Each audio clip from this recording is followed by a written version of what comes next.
So, when Frenkie de Jong is up for sale in any transfer window, all transfers are suspended in the eyes of Erik ten Hag, and obviously he goes ahead and obviously focuses onto that, and that is one of those things that might have happened to United this summer, though you really get a little bit of worry as it was last summer that we spent the entire summer chasing in for Frenkie de Jong and maybe missed out on those that would have gone ahead to arrive in early, though it was a blessing in disguise that we never got him and we got the best CDM in the world, that is Casemiro. Frenkie de Jong is up on the selling table of Barcelona, and it has been revealed by a certain Twitter account having close to 4 million followers, and we're here to discuss that. And there is a person, or a subscriber of my channel, who really came in yesterday night and told me, Rokani, tell me about Frenkie de Jong, and that is Lloyd Micheni. He came in and he told me,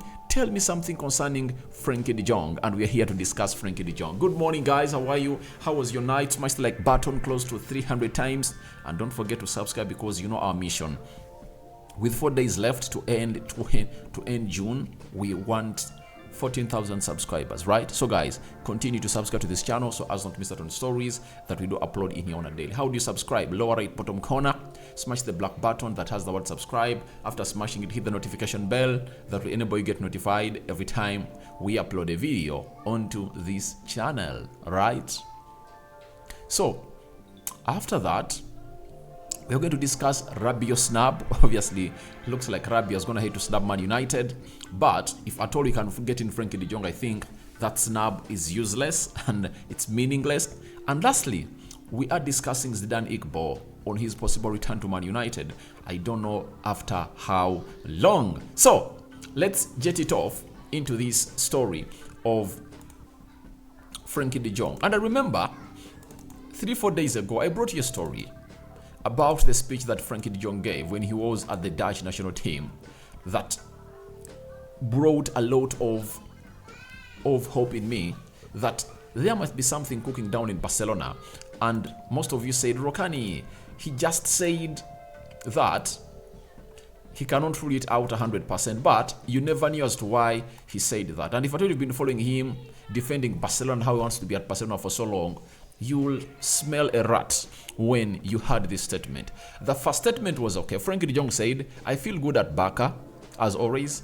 If all goes to plan, I will stay at Barcelona next season. Have you heard?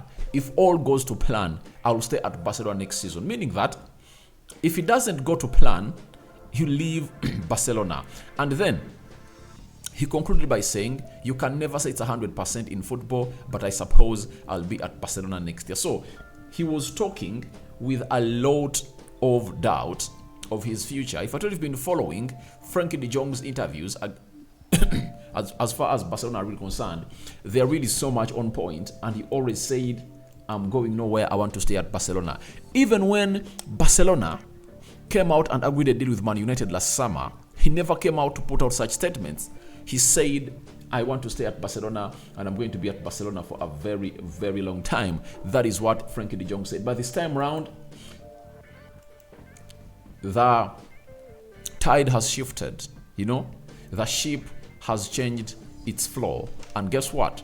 He has gone ahead to put out such statements. And no sooner had he put out such statements, then a source coming in from Germany told us the following about Frenkie de Jong. That is Plettigor, a very credible source, that Frenkie de Jong's name has been listed by Thomas Tuchel. The Dutchman situation is being monitored by the club. Nothing more at this stage. Now, I asked myself, why is he being put onto the transfer list of Bayern Munich, if at all it was something easy and it was something normal? But all this started when he put out those statements that he cannot guarantee his stay at Barcelona 100%, but he wants to be at the club of Barcelona. So add those dots, and finally we got a tweet coming in from Akraf Ben Yad, who has 3.5 million subscribers, and this is what he had to say. Frenkie de Jong's departure is on the table as Barcelona urgently need to sell a player, reports Super Reliable.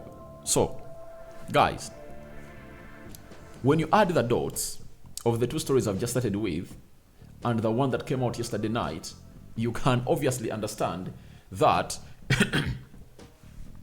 it is something that is really boiling at Barcelona. And Frenkie de Jong also knew about it, because if at all he never knew about it, he wouldn't have been in such a situation. Trust me, Frenkie de Jong is among the top 5 valuable players at Barcelona. And if at all they are raising money, he's one of those.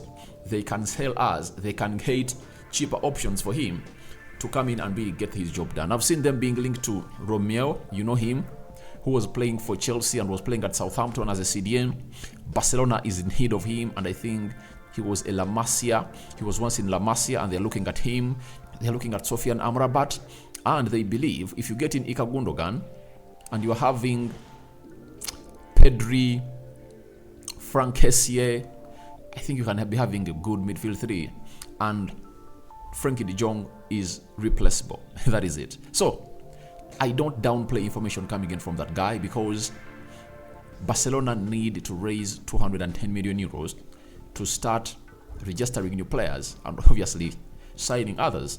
And on every sale they make, they can only spend 40%, meaning that Frenkie de Jong can go for like 85 million euros and they can only use like 20 or 30 million euros out of that amount of money, because the other 60% has to cater for the already violated financial fair play rules. And Barcelona is not allowed to pull out a lever to save themselves in this drowning ship they are into. And Frenkie de Jong is seen as one of those players that can be sold. And guess who is obsessed with Frenkie de Jong? It's obviously Erik ten Hag. Erik ten Hag is one of the most obsessed people of Frenkie de Jong, and it comes out in a very perfect sense that we had not yet gone out to really cash in for had not yet gone ahead to cash out for Mason Mount, and that 55 million pounds are still on the table. 55 million pounds, let me convert them to euros and see how many euros are those. Euros to pounds, 55.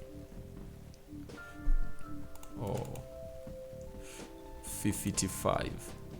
So those are like 65 million euros that we are having on the table to really deal with on the deal of Mason Mount, meaning that we are just 20 million euros away from topping up to the level or to the value that Barcelona value, or to the asking price that Barcelona value Frenkie de Jong. So we might see lots of developments concerning Frenkie de Jong to Man United. And would I love to see him at Man United? 100% yes. I think I rate him ahead of Caicedo. I rate him a lot ahead of Mason Mount and very many others. He's a kind of player that would fit in any of those teams in the Premier League that are lying in the top 6. Pep Guardiola will be one of those that will go ahead and obviously welcome the situation of selling Frenkie de Jong, right? Of getting Frenkie de Jong to Man City. Pep Guardiola will go in for him. Liverpool will go in for him. You see teams, Bayern and so much more are really in for him, and he's really a very good player. So let's wait and see what developments are really going to happen on Frenkie de Jong to Man United. But we all understand that it might be an L game. But to me, even if it takes forever to get in Frenkie de Jong, I will bear the situation. I will bear with the situation because he is really a very elite player. He can play as a central defender. He can play as a central defensive midfielder. He can play in the double pivot with Casemiro. He can play as a central attacking midfielder in the position of Bruno Fernandes. That is it. And that's what he brings to the club. And his passing range is really great. And he is going to give us a lot in possession as Man United, because you'll need a player like Frenkie de Jong. And that's why you saw to it that Erik ten Hag had to get Eriksen and drop him deep to play the double pivot, because he needed a player who's good at passing the ball to really pass it from the deep lying position of the midfield. So to see to it that he delivers quality balls into the final third of the pitch to really meet the forwards of Manchester United. So that's about Frenkie de Jong, but we are expecting more briefs coming in from the likes of Fabrizio Romano and elite sources coming in from Spain as far as Frenkie de Jong is concerned, whether he's up for sale genuinely or is not. But all this is based on the fact that they need in money. they need in money, and that is the team of Barcelona. And Frenkie de Jong is one of the assets they look at and obviously understand that they can get good money out of him. The likes of Gavi, Pedri, they can be sold. They are more valuable than him, but Barcelona don't want to lose what we call La Masia proven graduates, right? But for Frenkie de Jong, they believe Ilkay Gundogan can do the job.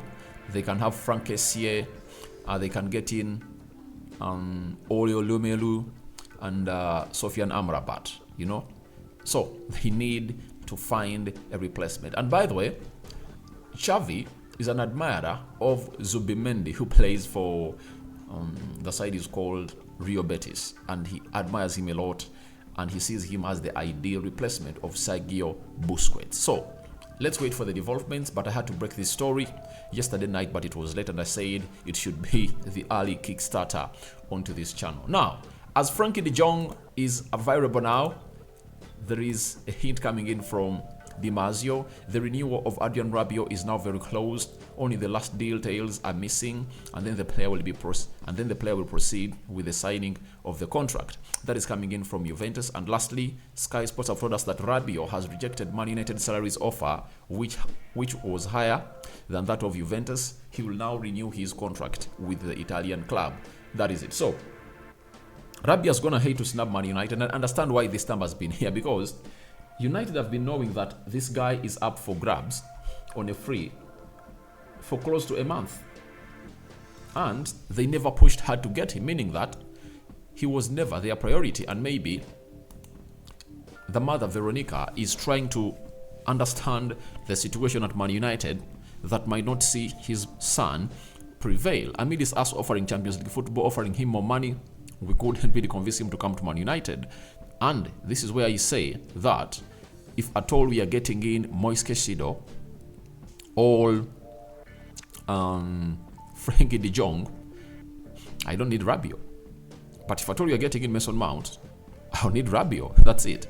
But if at all you're getting in Frenkie de Jong or Moise Caicedo, I don't need Rabiot, because they are far much better than Rabiot. And look at the age cap or the age situation.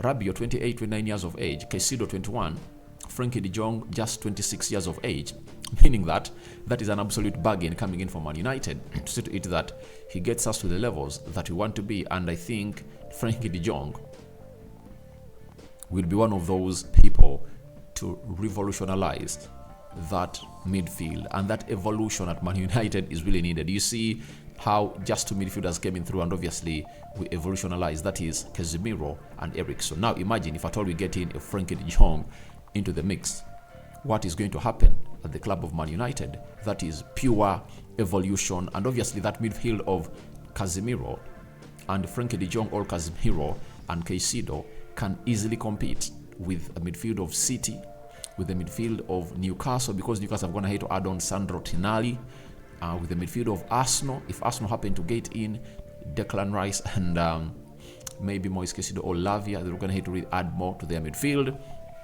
So I anticipate that if Rabiot is going, let him go. But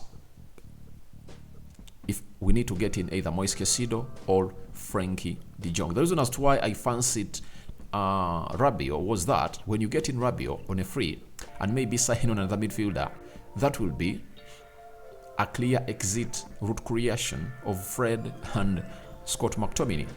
That is it. So, but getting in Frenkie de Jong or Caicedo only just creates space or exit space for Fred only, as Scott McTominay would be needed by Erik ten Hag to come in through and obviously be as another midfielder at the club of Manchester United. So as it stands, United are in for Frenkie de Jong, provided it's up for sale.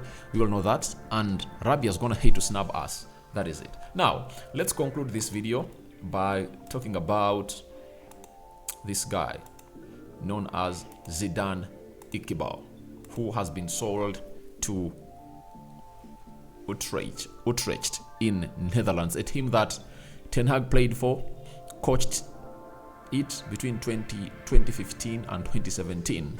And we've been told by Rob Dawson that feeling at Man United is that Zidane Iqbal isn't quite ready for the physicality of the Premier League, but club not ruling out his return if develops in Holland. Obviously, I understand because they put in a 40% sell clause. That is it. And they also put a buyback clause. So it shows you that Ten Hag has sent the boy there to see himself elevate his game for the next 2 years. And Ten Hag understands that Casemiro, Eriksen are going to be leaving in the next 2-3 years. And maybe by that time, Zidane Iqbal would have gone ahead to really match or reach the levels of playing into that position of Casemiro or Eriksen. And I think he's really trying to let him know that you need to work a lot on your physicality to match the levels of the Premier League. But it's always better to run him that side so that he gets enough playing time, as he's a technically gifted player and his technicalities are going to be so much improved down in Netherlands, as we've seen very many technical players coming in from that side. And the Frenkie de Jong that we are seeing right now was a product of the Eredivisie. And look at the Lisandro Martinez, Julian Timber coming into Arsenal. Eredivisie has taken on by storm as far as priorities are really concerned in the Premier League, all signings, because we look at how Cody Gakpo is firing up all cylinders at Liverpool. You'll always understand that it's no longer undermined. Look at Lisandro Martinez, Anthony, and so on and so forth. And very many players are going to be brought in from the Eredivisie to join the Premier League this season. So guys, I call upon your thoughts onto Frenkie de Jong, up for sale, by Barcelona, and United has to intervene in as up, because when he's available on market, all other transfers are really suspended by Erik ten Hag, and he goes in for him because he knows what quality brings to Man United. What do you make about the Rabiot snub? And rightly, do you think Zidane Iqbal will ever return to Man United? I sign out for now. See you later, and I cover you all in the precious blood of Jesus Christ. May the living true God protect you abundantly. And my Muslim friends and viewers, subscribers, may Allah bless you abundantly. I'm out.